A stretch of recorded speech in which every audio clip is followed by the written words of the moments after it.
The Tucson shooting has left many members of Congress shaken, and that may lead to a seating shakeup when the President of the United States delivers his State of the Union address. There's bipartisan talk right now about perhaps crossing the aisle. Let's bring in Samantha Hayes. She's been looking into this story for us, and there's new stuff going on. What are you learning, Sam? Yeah, well, right. There's no rule that assigns members of Congress a seat. Basically, if you're a member, you can sit wherever you want. But the parties have adhered to the tradition of sitting in blocks. So this is true for the House in normal session or joint session like the State of the Union.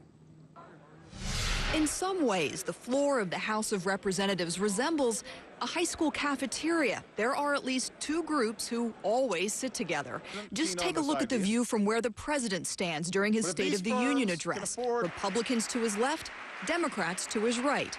But one lawmaker would like to change that. Senator Mark Udall says it's time to mix things up. I would think that by sitting together, we could make a commitment implicitly to work on an energy policy that makes sense, that's comprehensive, on reforming our immigration system, on making sure we meet this real need to drive down our long-term debt.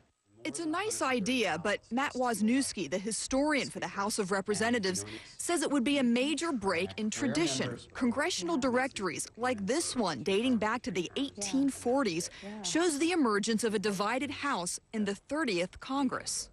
Color code this, you'd see pretty clearly that this is mostly Whig members. There's a few Democrats scattered in here, but most Democrats are seated on this side of the aisle.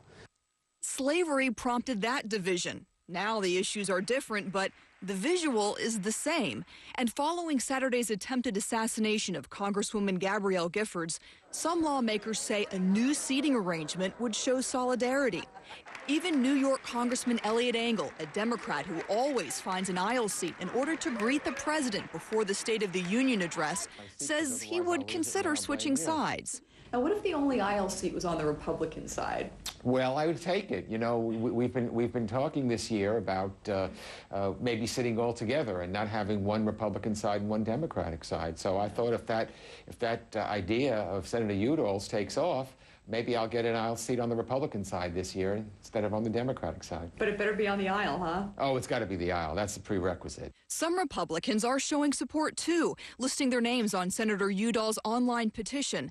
But Congressman Kevin McCarthy says the process doesn't need to become official. I think you're going to find that people are willing to do it and wanting to do it, and not because someone's out telling them to do it.